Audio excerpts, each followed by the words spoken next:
Verdun, 1916. Dans un trou d'obus, deux hommes que tout oppose. Raoul, soldat français, revanchard et un peu simple. Franz, soldat allemand, musicien et humaniste. Avec eux, un violoncelle.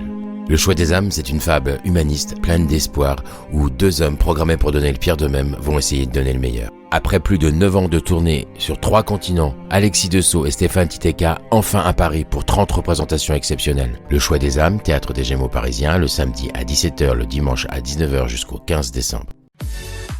Bonjour à tous et bienvenue sur cette nouvelle semaine d'entrée des artistes sur Speed Radio. Toujours bien accompagné de mes chères chroniqueuses. Sacha, bonjour. Bonjour. Élise, bonjour. Bonjour. Elle a enfin retrouvé les portes des studios. Oui. Elle nous a manqué depuis presque un mois. Alexiane Torres, bonjour. Bonjour à tous, ravi de vous retrouver. Merci. Il nous manque une petite chroniqueuse qui va arriver dans quelques instants. Les problèmes de transport, malheureusement ça arrive à tout le monde. Et nos invités du jour, et quels invités. Je suis très ravi de les recevoir, comme je suis ravi de recevoir tous les invités. Mais plus nous. Oui, plus vous. Plus vous, oui. Je dirais la même chose pour les invités. Non, je dirais pas la même chose pour les invités tout à l'heure, bien sûr.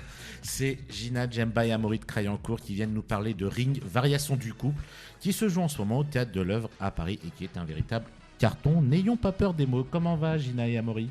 Très bien, merci de nous recevoir, c'est top. C'est un plaisir. Ça va, tout se passe bien au Théâtre de l'Œuvre ? Très très bien. Ah bon, super. Et notre chère Mélina est arrivée, ça y est. Bonjour. Mais t'inquiète pas, on a dit que tu avais des problèmes de transport, ne t'inquiète pas. Alors on va rappeler, Ring, variation du couple, c'est une pièce de Léonore Confino qui a été pour l'occasion mise en scène par Comme de Bellecize. Et je sais que certains d'entre nous ont vu le spectacle, ce qui a été le cas de Sacha, de Mélina et de moi-même. Moi, je l'ai vu à Avignon. Vous, les filles, vous l'avez vu à Avignon également ? À Paris. Au Théâtre de l'Œuvre. Et Mélina à Avignon également. On va directement rentrer dans le vif du sujet. Ring, variation du groupe. Qu'est-ce que c'est ? Lequel de vous deux souhaite faire un petit résumé ? Gina, Amaury, peut-être ? Eh ben, Gina. Alors, Ring, c'est l'histoire de Camille et Camille et Camille et Camille et Camille. Et la liste pourrait être très très longue. Il s'agit d'un couple, de plusieurs couples. Il y a différentes interprétations possibles. Et en fait, on aborde différentes phases du couple, passages importants de la vie de couple, la vie à 3, la vie à 2, la vie seule aussi. Donc, c'est Léonore Confino qui signe ce texte qu'elle a réécrit sur ma demande. Je l'ai contactée il y a 4 ans et je lui ai dit que j'avais envie de faire quelque chose de son texte et de m'emparer de ce thème. Et elle a du coup, au fil des conversations, elle a réécrit, rajouté des scènes. Donc c'est une version absolument inédite. Mehdi Baki signe, qui est un ami très proche, la chorégraphie, en tout cas la prise en charge de nos corps. Et il y a Comme de Bellecize, bien évidemment, à la mise en scène. Et on est très bien entourés, quoi. Au Théâtre de l'Œuvre, c'est un lieu où j'avais joué Nina Simone et que j'aime particulièrement. C'est un très beau théâtre, bien sûr. Je pense que chacun d'entre nous y a déjà découvert un beau spectacle.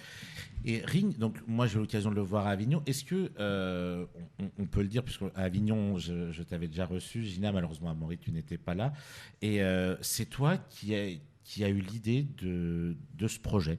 C'est toi qui as voulu, il y a 4-5 ans, je crois. Il y a 4 ans, il y a 4 et demi ans, maintenant, ouais. Le temps passe, ça commence. Vouloir remettre Ring sur scène, ouais. Et qui a été frappé à la porte de Léonore Confino, de la production, du metteur en scène, de tout en fait. Exact. En fait, le premier confinement, ça a été aussi un moment, je pense, pour tout le monde de réflexion. Et après Nina Simone, j'avais envie de faire tout à fait autre chose. J'avais mon premier fils qui était né, qui avait 6 mois, Isaac, et je le voyais évoluer. Je me disais, tiens, qu'est-ce que je peux monter ? Et je regarde ma bibliothèque et je tombe sur Ring. Et je repense à la première mise en scène que j'ai vue de Catherine Chaube avec Audrey Dana et Samy Bouajila au Petit Saint-Martin, il y a donc 12 ans maintenant. Et je me dis, tiens, c'est marrant, j'avais aimé ce spectacle et le texte m'avait percuté, je commence à le relire et tout. Et là, je contacte Léonore. Elle connaît mon travail, je connais son travail, mais on ne se connaît pas personnellement. Et donc, je lui dis, écoute, je vais rentrer direct dans le vif, est-ce que tu retouches tes textes ? Et elle me dit non, jamais. Et après, au fil des conversations, je lui dis non, parce que j'avais pensé éventuellement, j'ai une scène avec un thérapeute de couple, je ne sais pas, est-ce que ça te donnerait une idée, une envie de développer ça ? Elle l'a fait, elle s'inspirait d'Amaury et moi pour agencer ces scènes, parler de la parentalité parce qu'elle était elle n'était pas maman il y a 12 ans, donc elle a 2 filles. Moi, j'ai 2 enfants. Amaury a 2 enfants. Donc, il est question de tout ça. En fait, on aborde tous ces thèmes-là. Comme est arrivé sur le tard de Belsize, parce que c'est Anne Bouvier, initialement, qui mettait en scène. Ensuite, il était question de ma part pour le mettre en scène. Et finalement, c'est comme qui le fait. C'est très bien, parce que je pense qu'on est 2 sur le plateau et que c'est important, oui, d'avoir un regard extérieur. Et Mehdi Baki, c'était une idée que je voulais depuis le départ, parce que je voulais que les corps soient vraiment très investi et que ce soit aussi organique que l'écriture de Léonore et que ça puisse parler à tout le monde et que ce soit intergénérationnel et qu'on parle d'amour dans son entièreté, quoi, et dans son universalité. Et donc, dans sa réécriture, je parle plus français, moi, dès le matin, dans sa réécriture, elle s'est un peu basée sur un peu vos expériences, la tienne et la tienne aussi, Amaury également, pour revoir certaines petites choses qu'elle avait écrites il y a plus de 12 ans maintenant. Donc cette pièce est devenue culte quand même, parce qu'elle a quand même tourné à l'international, elle est devenue internationale, cette pièce. Et elle a, grâce à vous, on peut le dire, grâce à vous deux, et grâce à son expérience personnelle également, elle a redonné un petit coup de frais, c'est horrible. Non, elle a redonné une nouvelle ère à Ring. Exactement. MeToo aussi est passé par là. Elle est très engagée. Elle a un positionnement aussi très ouvert dans la sororité. Elle est aussi féministe. Voilà, ça se sent dans son écriture. Et c'est très beau parce que je trouve que l'équilibre entre les partitions des 2 personnages, des 10 personnages, est vraiment bien équilibré. C'est très fin et c'est joyeux de voir qu'une écriture est mouvante et évolue et qu'une autrice voit des comédiens et commence à avoir des idées et effectivement est inspirée. C'est magnifique. C'est vraiment génial. Et toi, Amaury, donc, avant de le jouer, de donner vie à ces Camille, et pas que Camille d'ailleurs, et est-ce que tu connaissais, je pense, comme un peu tout le monde, l'univers un peu de Léonore Confino? Bien sûr. Quand Gina t'a contacté en disant est-ce que tu veux faire Ring avec moi, quelle est la première chose qui était venue à l'esprit? J'ai dit non, jamais de la vie. Oui. Ah non, ouais, moi, Léonore, j'adore. Il y avait déjà eu ce binôme comme de Belsize, Léonore Confino pour Les Beaux. C'était Élodie Navarre et Emmanuel Noblet qui a fait ce spectacle qui était magnifique. Donc c'est un binôme qui marche bien, leur langage fonctionne bien à 2. Et Gina, ouais, ça faisait depuis toujours qu'on avait envie de travailler ensemble, on n'avait jamais eu l'occasion de le faire. Donc voilà, quand elle m'a proposé cette chose-là, ça a été assez immédiat l'envie de le faire. Parce qu'il y a quelque chose d'universel dans le couple. Et c'est vrai que ces projets de théâtre sont des projets qui sont engageants, qui sont longs. Et du coup, il faut trouver... c'est pas facile, ça, de trouver des projets sur lesquels on sait qu'on va pouvoir se renouveler et être heureux chaque soir d'y aller. Et c'est le cas avec ce spectacle-là où on se met dans la peau de plein de Camilles différents. On embrasse un peu toutes les parties du couple, de la rencontre, à la passion, à la trahison. Et donc c'est assez agréable. Le spectateur aussi s'y retrouve parce que forcément le spectateur est amené à rire, à s'émouvoir, à être choqué parfois par des trahisons. Voilà. Je trouve que c'est un spectacle qui est assez total. Parce qu'il y a le côté un peu waouh, disons, d'un spectacle qui visuellement envoie, grâce à ces chorégraphies de Mehdi Baki, qui a imaginé des choses qui sont assez fortes visuellement. Il y a l'intelligence d'un texte et il y a les finesses de direction d'acteur de Comme de Belsize. Donc voilà, tout ça avec des très belles lumières, une musique originale qui est chouette. Et c'est très agréable d'entendre dans la salle des rires et des réactions de gens qui disent « Ah, ok, ça je l'ai déjà vécu. » J'ai vécu. Et c'est ça, j'ai un copain qui est venu il y a pas longtemps qui a dit « Bah en fait, j'ai coché toutes les cases quoi, dans chacune des scènes. » Voilà. Et parce qu'il y a cette chose-là qu'on a un peu tous vécu. On a tous été amoureux, on a tous eu des ex, on a plein de gens ont des enfants. Voilà, c'est des sujets qui parlent. C'est vrai que cette pièce, quand on la regarde, moi j'avoue que je la connaissais de nom, mais je l'ai vraiment découvert à Avignon avec vous deux. C'est-à-dire que j'avais pas envie de la lire avant de la voir, parce que je trouve que c'est une pièce, oui, elle se lit, mais faut qu'elle se vive intégralement. Et c'est vrai que lorsqu'on vient vous voir, lorsque moi je suis venu vous voir à Avignon, je sais pas si ça a été le cas, vous les filles, quand vous l'avez vu à Paris, mais on vit en même temps que ces couples, de A jusqu'à Z. Le premier, je suis pas sûr, le tout premier couple qu'on voit apparaître, peut-être pas l'âge qu'il faut pour, mais si quand même, sinon j'ai un très bon chirurgien esthétique. Mais c'est vrai que on peut se reconnaître, on peut reconnaître des gens autour de soi dans chacune des histoires de ces Camille. Ouais. Que ce soit quand on rit, que ce soit quand on est choqué, quand on est triste. Et c'est vrai aussi que pour moi, c'est un spectacle, tu l'as dit, qui est total, il est intégral, il est organique même. Je trouve qu'il est organique dans ces termes. Tu voulais dire peut-être quelque chose C'est exactement ça, le mot organique, c'est exactement celui que j'allais dire. Donc, je pense que voilà, c'est qu'il y a vraiment quelque chose de cet ordre-là. Comme tu le disais, les corps sont très investis et ça se voit, ça se sent. Il y a quelque chose de l'ordre vraiment de l'émotion, du ressenti, même au-delà des situations qui sont jouées. Et il y a un monologue notamment qui j'imagine, dont on te parle souvent, voilà, ou dans lequel tu es d'une puissance et d'une entièreté, et on est essoufflé, nous, à la fin de ce monologue. Je sais pas, Sacha, toi, comment tu l'as ressenti, mais voilà, il y a quelque chose qui vient vraiment nous chercher, qu'on l'ait vécu ou pas, en fait. Parce que c'est organique, justement, ça vient toucher au cœur, au corps, et voilà. Et il y a un truc très impressionnant aussi, c'est les transitions, parce que ces scènes, elles sont pas du tout liées les unes aux autres. Et pourtant, dans ce spectacle, on a quand même l'impression, on voit bien que c'est pas la même histoire, mais on se fait embarquer comme dans une seule histoire. Et ça, je trouve qu'il y a un vrai travail là-dessus qui est, même vous, en tant que comédien, de passer d'une scène à l'autre comme ça, qui ne sont pas du tout sur les mêmes émotions. Moi, ça m'a vraiment impressionné. Ah, génial. Ouais, bah, c'était le but de Comme de Belle-Cise aussi, hein, d'essayer de rattacher un peu des wagons comme ça et se raconter ce qu'on a envie de se raconter en tant que spectateur.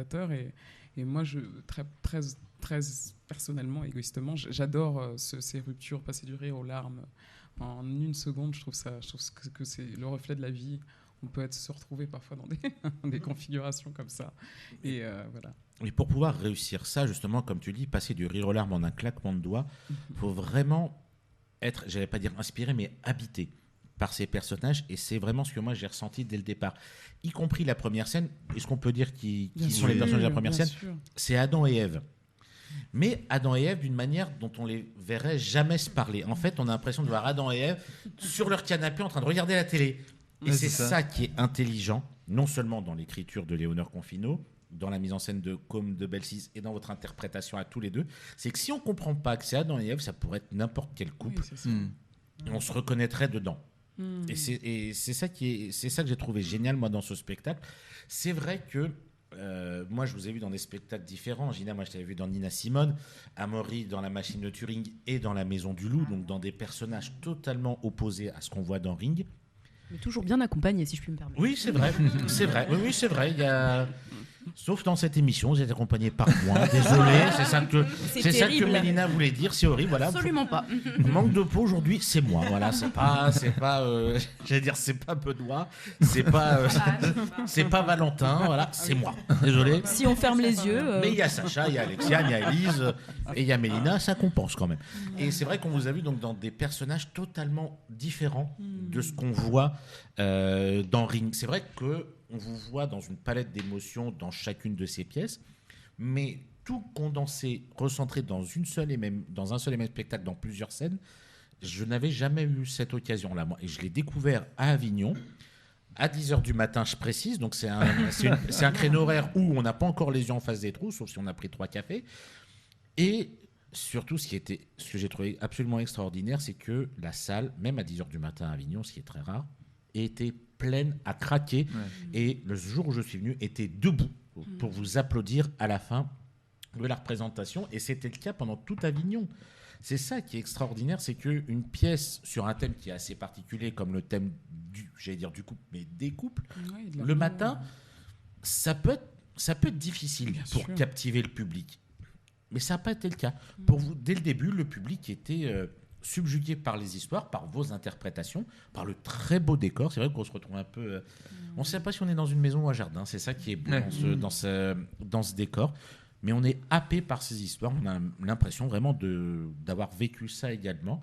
Et c'est ça que j'ai vraiment trouvé extraordinaire lorsque j'ai vu ce spectacle-là à Avignon. Vous, les filles qui l'avez vu également, à Avignon comme à Paris, Je ne sais pas si vous avez ressenti la même chose que moi. J'allais préciser que Ring faisait d'ailleurs partie des quelques spectacles qui, dès les tout premiers jours, se conseillaient dans les salles d'attente, dans les files. J'ai le psy. On l'a dit. C'est l'heure, on l'a dit. Ça c'est l'heure un peu. Oui, donc ça faisait partie des pièces. On disait, c'était aller voir Ring, il faut aller voir Ring. Il paraît que voilà, ça faisait vraiment partie des murmures. On a eu un très très beau bouche à oreille. Ouais, c'est vrai. C'était très agréable ça. C'était un Avignon en particulier parce qu'il a commencé plus tôt que d'habitude. Et du coup, on s'est vraiment rendu compte effectivement de cette histoire de bouche à oreille, expression qui a été inventée pour Avignon, quoi. C'est vraiment dingue, Avignon, c'est ce truc-là, parce qu'il y a 1600 spectacles. Comment savoir ce qu'il faut aller voir? Eh ben, en écoutant les gens, quoi. Donc ce festival qui a commencé plus tôt que d'habitude, on a commencé avec 15 personnes dans la salle, et effectivement, petit à petit, au bout de quelques jours, on était complet grâce à ce beau bouche à oreille dont on a bénéficié, et ça a été très chaleureux, très agréable, cet Avignon. Ouais. Ah oui, c'était un Avignon très particulier. Et pour rebondir sur ce que tu disais par rapport au choix aussi, pourquoi ce texte, pourquoi maintenant, pourquoi... Moi, je sais en tout cas, parce que tu as cité les spectacles d'Amaury, Nina Simone, avant j'avais fait les liaisons dangereuses avec John Malkovich, donc spectacle d'époque, en tout cas un texte beaucoup plus classique. Mon Dieu. Ça doit être magnifique. Mais en tout cas, c'est vrai que là, aujourd'hui, c'est très drôle, comme les planètes s'alignent par moments. On se rend compte, même sur le plateau, avec le retour des gens aussi après et pendant, les rires, ce besoin d'être dans quelque chose de proche d'eux et effectivement de proche de nous. Là, on joue des trentenaires, parents, jeunes parents, il se trouve que c'est le cas dans nos vies. Voilà. Et du coup, c'est assez fou de voir. Je pense que ça tient aussi à ça, cette histoire de bouche à oreille. Je pense que les gens avaient envie de ça, avaient envie de rire, avaient envie de se retrouver dans des histoires qui peuvent paraître communes et de se reconnaître, s'identifier. Et je crois que c'est ce qui fait aussi que parfois tu as des spectacles qui tombent au bon moment et qui font du bien aux gens, quoi. Et ça, c'est chouette. On ne peut que vous souhaiter qu'à Paris, au Théâtre de l'Œuvre, vous ayez les mêmes succès qu'il y a eu à Avignon. Mais vous n'êtes pas les seuls spectacles à Paris. Il y en a trop, il y en a même beaucoup trop. Et justement, notre chère Sacha, ici présente, va nous donner son top 5. Bien sûr, vu que vous êtes présent, vous ne pouvez pas y être, sinon on n'aurait pas été impartial. Quel est ton top 5, Sacha ? Et oui, cette semaine, j'ai encore 5 suggestions de spectacles formidables à ne rater sous aucun prétexte. J'y ai mis du seul en scène, du biopic, de la comédie et même un psychodrame, preuve que le théâtre permet de traverser 1001 émotions et de vous embarquer dans un univers, et ce même quand vous sortez d'une journée de boulot super stressante. Tout ça pour dire qu'aller au théâtre, c'est un gage d'évasion. Alors, attachez vos ceintures et embarquez pour ma première recommandation. Il s'agit du seul en scène qui s'appelle La fin du début et qui joue actuellement au Théâtre Le Pic à Paris. Personnellement, j'ai eu un véritable coup de cœur pour ce spectacle qui raconte l'histoire d'un petit garçon qui réalise que tout a une fin, à commencer par la vie. Et c'est absolument génial. Je dirais que c'est un peu à la croisée du seul en scène et du one-man show, car le comédien incarne des personnages loufoques tout au long du spectacle, qui font un peu penser à des sketchs. Pour autant, il y a une vraie histoire, on s'attache complètement à ce personnage, et tout est joué admirablement par le comédien Solal Bouloudnine. Côté mise en scène, c'est hyper vivant, le décor est très chargé, mais on comprend pourquoi au fur et à mesure du spectacle, et il y a plein de bonnes idées. En plus, c'est rythmé par des chansons de Michel Berger, et comme j'ai un penchant pour la chanson française, paf, dans le mille.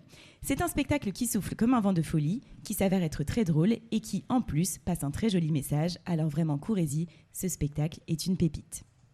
Ma deuxième recommandation, c'est le spectacle Vol et Divol, qui est enfin à l'affiche à Paris, et qui joue au Théâtre du Petit Montparnasse.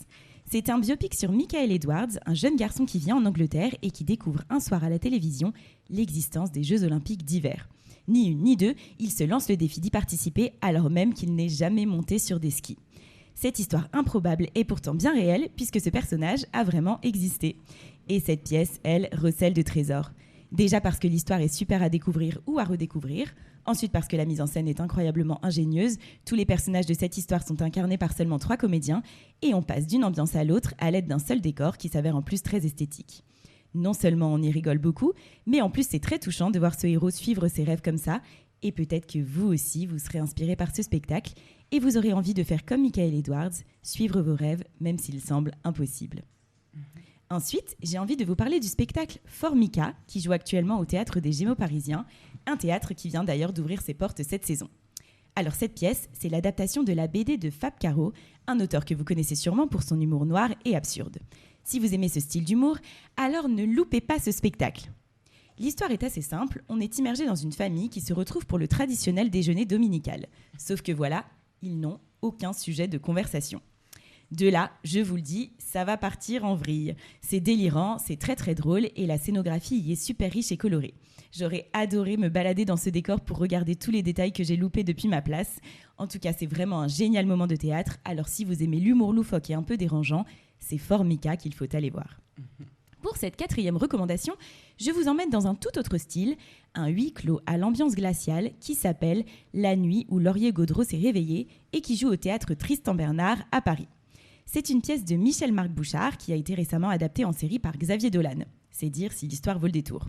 C'est l'histoire de Mireille qui, dans sa jeunesse, était inséparable de son frère Julien et de leur ami Laurier.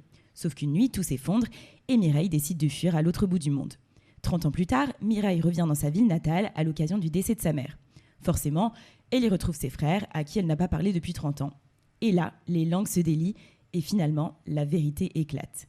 Évidemment, je ne vous dis pas quelle vérité, sinon ça n'a plus aucun intérêt. Et en plus, j'ai pas tellement envie de me faire zigouiller par l'équipe du spectacle. Mais tout ça pour dire qu'on est complètement pris dans l'histoire, car la mise en scène est enveloppante, le jeu des comédiens est excellent, et il y a un mix de comédie et de drame qui se marie à merveille. Ça dure 1h40, mais ça passe à toute vitesse. Bref, c'est trop bien, quoi. Et la dernière recommandation du jour, c'est évidemment l'incontournable seule en scène de Eva Rami qui s'appelle Va aimer et qui reprend au Théâtre de la Pépinière à Paris. Je vois tout le monde bouger depuis sa chaise. Si vous ne connaissez pas encore cette comédienne, c'est le moment d'aller la découvrir. En plus, elle a gagné un Molière cette année, mais ça c'est parce qu'elle est trop forte. Elle a écrit une trilogie de seuls en scène qui peuvent se déguster séparément et celui-ci est le 3e volet. Donc, si vous m'avez bien suivi, vous avez compris que vous n'avez pas besoin d'avoir vu les autres spectacles pour comprendre et apprécier celui-là. Dans cette pièce, la comédienne parle de relations amoureuses et tout particulièrement de relations de domination et d'enfermement. Je n'en dis pas plus, mais c'est un magnifique spectacle qui fait osciller en permanence le spectateur entre humour et émotion. Et je sais pas vous, mais moi j'adore me balader sur ce genre de fil. Elle y incarne plein de personnages tous plus hauts en couleur les uns que les autres, c'est très rythmé. Et en plus, elle a une voix d'or quand elle se met à chanter. Bref, j'arrête, mais allez voir, Va aimer. Et ce sera mon dernier mot pour cette chronique. Merci beaucoup, Sacha. Oui. Nous allons marquer notre première pause musicale. Et cette semaine, dans Entrée des artistes, on va mettre en avant un chanteur, j'ai plus les mots, pardon, qui s'appelle Hervé Naël, qui sera en showcase à la scène parisienne, anciennement Les Enfants du Paradis, la semaine prochaine. Et comme on parle de couple et d'amour, on va commencer avec une chanson qui s'appelle Amour toujours. On se retrouve dans quelques instants. À tout de suite. Nous sommes de retour, toujours sur Entrée des artistes, toujours avec Gina et Amaury qui viennent nous parler de Ring, variation du couple au théâtre de l'œuvre, et qui est bien entendu un carton. Avant de rentrer de nouveau dans le vif du sujet, cette semaine, il y a un très très beau cadeau à gagner sur Speed Radio, et pas n'importe lequel, une Nintendo Switch. C'est un très très beau cadeau. Vas-y, je joue direct. Pour pouvoir jouer, il suffit de répondre à la question suivante. Quel est le slogan de Speed Radio ? Premier choix, on vous dynamise. Deuxième choix, on te fatigue. Pour répondre, envoyez Speed au 7 14 15 et répondez par 1 ou 2. Le tirage au sort aura lieu le 19 octobre. Voilà. Et si on faisait un petit quiz Alors, non, mais je vais expliquer à Gina et à Amaury qui n'ont pas eu... Gina n'a pas eu ça à Avignon, puisque je ne le faisais pas à Avignon. En fait, je fais des quiz où soit je détourne des titres, je paraphrase des titres, ou je résume des titres, des films ou des pièces de théâtre à ma sauce. Donc des fois, c'est très tordu, des fois, c'est complètement stupide. L'exemple le plus flagrant qui cartonne depuis 2 semaines, c'est par exemple les chicots de la maman, c'est... Les dents de la mer. Les dents de la mer, Oui. voilà. Sauf que là, j'ai fait un petit mix de tout. C'est-à-dire, soit j'ai paraphrasé des titres, soit j'ai résumé à ma sauce. Donc, et là, il faut deviner. On fait chacun pour sa pomme ou 2 équipes, vu que vous êtes 3 de chaque côté. Allons-y, c'est parti. Voilà. On commence simple. Histoire d'amour. Love Story ? Love Story, Ah oui. tout simplement. Oui, là, j'ai commencé soft. C'est une traduction. Voilà, Ah oui. oui. Ouais. Alors, ça pourrait être le sous-titre de ce film. Le libraire et la star. Le coup de foudre Notting Le Hill. coup de- Bravo. Amaury, voilà. Je suis dans la bonne équipe. Hein. Dans le même style, le photographe et la fermière. Alors ça, c'est très imagé. Ah oui. Le photographe Ah, je vais pas retrouver le film. et la fermière. On dirait les titres canadiens, tu sais. Des fois, ils font des titres invraisemblables. Alors, le vrai titre n'a rien à voir, clairement. Ah. Non. C'est le nom du personnage, le titre, non? Non. Ah, Ok. Le photographe est là. Non. Alors, c'est un film qui est très connu. Ça a été adapté au théâtre à Paris par 2 monstres sacrés du cinéma français. Ah, Le bonheur est dans le pré? Non. oh bah alors, attendez. Donc, les personnages principaux sont un photographe et une fermière. Bah Mais ouais. c'est vrai que c'est très imagé. Ça se passe pas en France, ça se passe aux États-unis. Ah, Non, nous a- vous voyez pas? Sur la route de Madison. Ah. Ouais. Fermière, ouais. Ouais, photographe. fermière. Il est reporter un peu, non? Ah bah j'ai dit que j'ai sommairement imagé. Ils tombent amoureux, mais leur rang social les sépare. Heureusement qu'un plat de spaghettis va changer les choses. La Belle et le Clochard. La Belle et le Clochard. Alors ça c'est rapidité. Ils s'aiment, mais pas leur famille. Roméo et Juliette. Voilà. Ouais. Beau boulot. Merci Mélina. Alors ils se détestent, mais par courrier ils s'aiment. Mais là où il y a le choix, parce qu'il y a eu Les deux- liaisons dangereuses. Non, Les liaisons dangereuses. avec Meg Ryan. c'est pas les liaisons dangereuses. Vous avez un mail. On va l'accepter. Si vous avez un message, en fait, Ouais. c'est adapté d'un film qui C'est s'appelait le titre Rendez-vous. canadien, vous avez un mail. Et le premier film adapté de ça s'appelait Rendez-vous parce que eux c'était par courrier qui faisait ça. Et dans la version avec Meg Ryan et Tom Hanks, c'était par mail. Leur histoire d'amour a été sans doute banale si lui ne s'amusait pas à simuler son suicide en permanence et si elle n'avait pas l'âge de sa grand-mère. Eternal Sunshine of the Spotless Mind? Très bel accent. Vous répétez la question. Mon film préféré, by the way. Je répète, leur histoire d'amour aurait été sans doute banale si lui ne s'amusait pas à simuler son suicide et à traîner dans les cimetières et si elle n'avait pas c'est l'âge un de Tim sa Burton, grand-mère. non, c'est un Non, Tim non, c'est pas un Burton. Tim Burton. Comment D'accord. Et ça a été adapté au théâtre également en France. Ah bon? Ouais. Ah, Attends. c'était avec Thomas Oliveres, la pièce. Ouais. Ah mais oui. Éline Renaud. Éline Renaud. Oscar et la Dame en rose. Non. Non, ça c'est Schmitt. Attends. Bravo. C'est 2 prénoms. Non, là, moi j'y suis pas. Oui, Ah ah non, bah moi, j'y oui. suis pas. Je vous regarde. On va donner quand même le point à Maurice, c'est Harold et Maude. Harold et Maude. Ouais. Non. C'est marrant parce qu'à un moment, je me suis dit, il y a quelqu'un qui allait dire une saloperie, Brigitte et Emmanuel Macron. J'ai dit, non, Le ils l'ont film pas était fait, ça va. sublime. Vous avez pas vu la pièce? Très très beau. Mais le film La est pièce sublime. était très bien avec Ouais, Thomas je suis sûr. Oliveres et Céline Renaud. Bien sûr. On y rencontre toujours les mêmes personnes, que ce soit dans les bons événements comme dans les plus dramatiques, et on peut même y tomber amoureux. Ah. 4 mariages en attendant. 4 mariages et un enterrement, ouais. Trop rapide. Les histoires d'amour de nos jours, bien que le film ait fêté ses 20 ans l'an dernier. Les histoires d'amour. Ah, Love Actually. Voilà. Ouais. Oh là là. Alors, On intériorise beaucoup avec Alice. ouais. Non, je l'ai déjà dit celle-ci. Alors, amusement de gamin. Jeu d'enfant. Jeu d'enfant. Jeu d'enfant. Oui.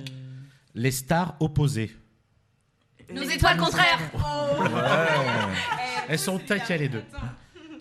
Ça aurait pu être une histoire banale s'ils ne se revoyaient pas tous les 5 ans et si une scène de restaurant ne l'avait pas fait devenir culte.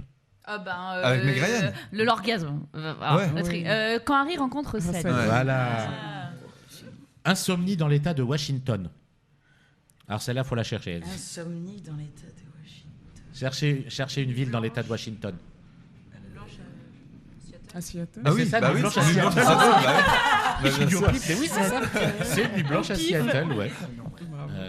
Attends, mais je crois que je les ai tous faits. Ah si. Ils tombent amoureux l'un de l'autre malgré les poils apparents. La Belle et la Shrek. La Belle et la Bête. bravo. Ah, Shrek. Shrek, ça aurait pu Il y a marcher. pas de... Ouais, c'est vrai que Shrek aurait pu fonctionner aussi. Et la dernière, c'est facile, ça c'est une question de rapidité. Box. Bah, Ring. Ring, Oh, voilà. Ah oui. Joli, Voilà. joli. C'est beau. Ouais, Bravo. c'est vrai, en fait, finalement, c'était trop facile, je trouve. Non, c'était très dur. Non, pas pour moi. Non, Dixie, non mais c'était très dur. Dixie Amaury qui a pas gagné tous les points quand même. Ah oui, c'est ça. On a un gagnant. Voilà. Ouais, oui, là, les chroniqueuses, vous êtes fait limite laminer aussi. Non mais on était Non. par équipe. Hein. Ouais, mais les Oui. 3 Du dernières. Du coup, on a gagné. Hein. Bien sûr. Oui, C'est vrai que c'est un truc d'équipe. Bon, c'est On a vrai, pas à donné droite, de nom d'équipe. Alexandre, t'as été un petit peu. mauvaise. Ouais, On t'as peut été le dire. mauvaise. Carrément, donnez le Ouais, terme. bah, essaie de te rattraper avec ta chronique, justement. Oui, voilà, et Alexia. bien je monte sur le ring à mon tour. Oh là Excellent. là. On a l'humour qu'on peut, hein, n'est-ce pas? Bref, non, pas de bruitage, pas de générique. Je commence tout de suite. Alors j'aimerais vous parler de ce qui m'est arrivé cet été. J'aimerais vous raconter une petite anecdote bucolique, mais c'est un piratage qui m'est arrivé cet Ah. été. Oui, messieurs, dames, tonnerre et tremblement, cacher les enfants, souquer les bastingages. Je sais pas ce que je dis. Un pirate s'est donc attaqué à moi. Un pirate, ce nom qu'on associe au visage d'un briscard tout droit sorti de Pirates des Caraïbes, dents noires et œillets sur l'œil, le crochet prêt à vous hameçonner comme le fait ta poignée de porte pile quand t'es grave à la bourre, putain, qui te retient violemment. Non mais lâche-moi toi, hein. Ah oui, tu parles à ta poignée quand t'es énervé. Revenons à mon pirate. Mon pirate, il s'agit plutôt d'un brave hacker, enfin. Je l'imagine comme ça, en tout cas, travaillant au fond d'un cybercafé qui va, comme tous les pirates, au travail tous les jours, tous les matins, devant son poste d'ordinateur. J'imagine qu'il doit avoir les mêmes conversations que n'importe quel travailleur devant la machine à café. Salut Jack, tu veux quoi? Un cappuccino? Ouais, ok. Et moi, je vais prendre un ristrescro. Ah, je l'ai mal fait, cette blague. Ristrescro. C'est vachement dur à dire. Parce que même là-bas, les pirates, les cafés sont piratés. C'était ma vanne. Bien, fallait la place est celle-ci. Oh la vache. Alors, je les imagine devant cette machine à café. Attention, je me reprends. En train de discuter comme tout travailleur. Alors l'arnaque du compte CPF. Oh, ouais, bof. Elle marche moyen. En ce moment, je suis plus sur les faux colissimo ou les mails de veuves qui veulent donner leur héritage à une personne de confiance, ce genre de truc. Et toi, t'es sur quoi? Oh, pas mal, moi. Moi, je suis sur une comédienne, là, ouais. Elle a foutu son nom et sa date de naissance comme mot de passe sur tous les réseaux sociaux. Non, arrête, la même chose, je te jure. Un gros poisson, même pas besoin de sortir le filet. À ce niveau, c'est de la pêche responsable. Et alors, c'est quoi ton appât? Oh, je vais tenter une usurpation d'identité en promouvant une espèce d'escroquerie en bitcoin à ses abonnés. Ouais, super joli. Le bitcoin, tout le monde sait que c'est un placement hyper sûr et sécurisé. Grave. Voilà, j'imagine à peu près que mon piratage s'est passé comme ça. Et ils s'en allèrent chacun de leur côté, tandis que je bronzasse tranquillement sur une plage portugaise. Une notification allait bientôt m'informer de la fin de ma tranquillité. Tsing! Bah tiens, Kevin. Ah bah je dois lui manquer, ouais. Il veut me revoir à la rentrée. Il a réfléchi à notre histoire, il se mord les doigts. Il m'a écrit tout fébrile mon image mystique de déguesse, tremblotant dans ses pupilles amoureuses. Non mais c'est clair, alors j'ouvre. Salut Alexiane, fais gaffe, je crois que tu t'es fait pirater sur Insta. Bon, il y a mieux comme drague, mais ok. L'appât est pas mal. Je vais vers mon Insta, je scrolle son profil, qui s'affiche pas parce que c'est pas les bons identifiants, ni sur Insta, ni sur Facebook, ni sur TikTok. Le vent de la mer portugaise venait alors de chatouiller mes narines comme le pirate était en train de chatouiller mes convictions d'une cybersécurité toute relative. Ce qui se passa ensuite s'apparente à un abordage total de mon intimité. Sous quel éboustifère ? Toujours pas. Puisque Monsieur Sparrow, je l'appelle comme ça, s'est permis d'envoyer des messages privés à mes contacts en mon nom. Là, on passe carrément sur du vrai piratage. Salut, c'est Alexiane, j'ai réussi à gagner 15 000 € grâce à la méthode d'un grand ami trader. Il suffit que tu m'envoies tes coordonnées bancaires, ton adresse 500 € et ton âme pour que tu sois bientôt riche, toi aussi, d'argent dématérialisé dont la valeur est soumise à une bourse extrêmement instable dans la crypto-monnaie. C'est simple, non? Et voilà. Avant de reprendre mon Netflix aussi. Hola Juan, me dit l'écran d'accueil du géant de la procrastination audiovisuelle. Un peu plus tard, bienvenue Pauline, targuera mon compte Le Bon Coin, lui aussi piraté, mon identité supprimée puis rebaptisée partout pour mieux regarder des séries et revendre des affaires volées avec mes identifiants. Imaginez si j'avais été schizophrène, ces gens auraient pu travailler en toute impunité. Juan. J'ai donc une autre personnalité d'homme espagnol. Allons acheter du chorizo pour le contenter.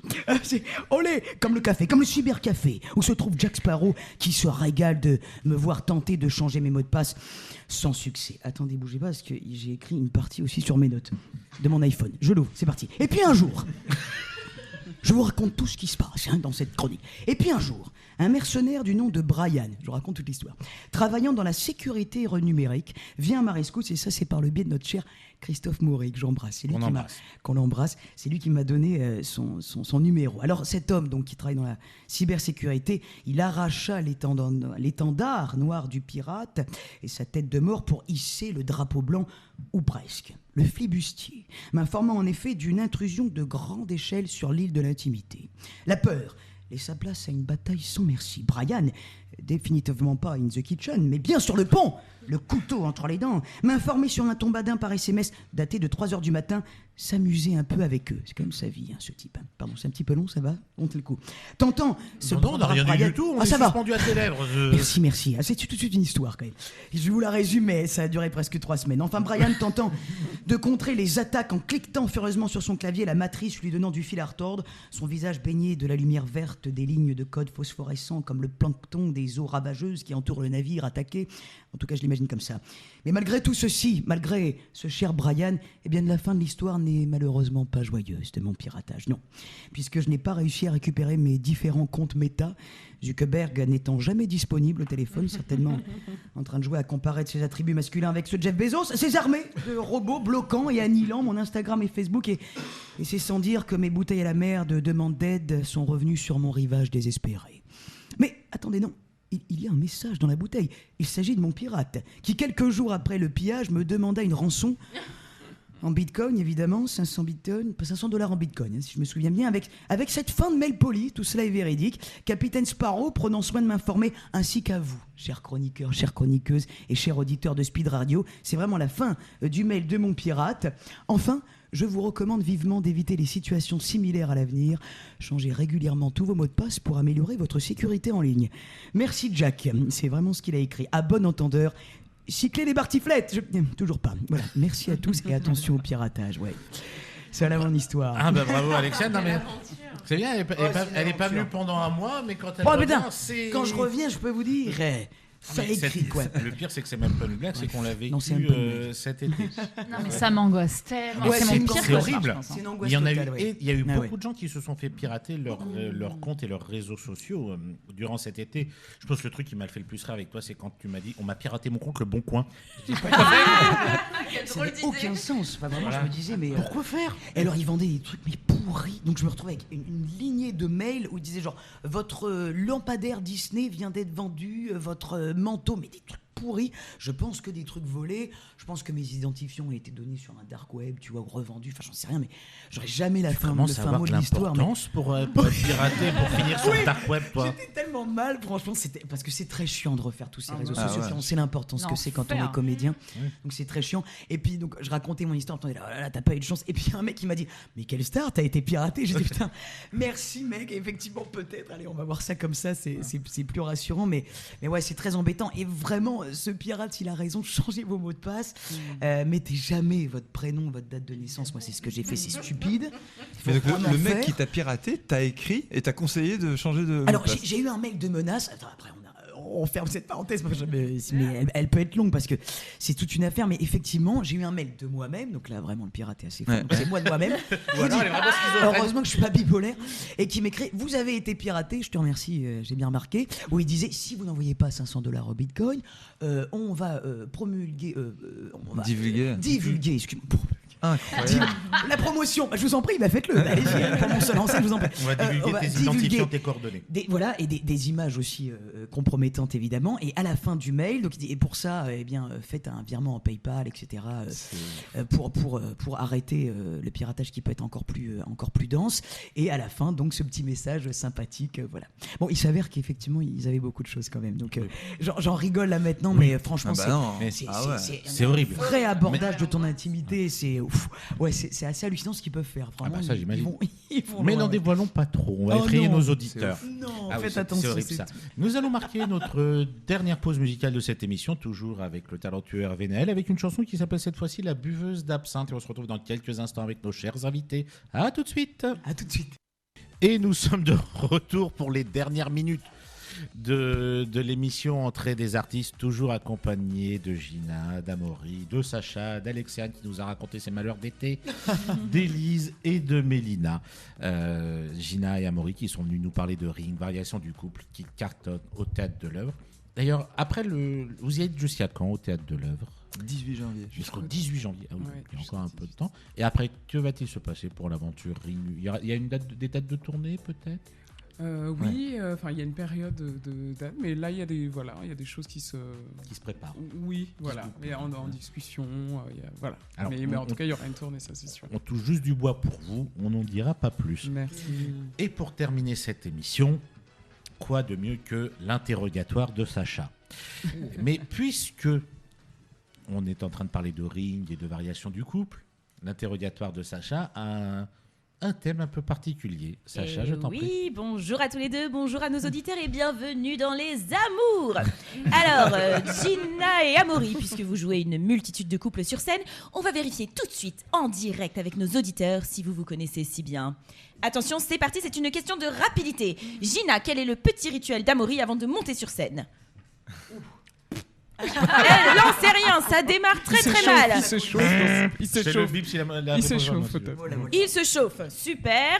Amaury, quelle est la scène préférée de Gina dans le spectacle?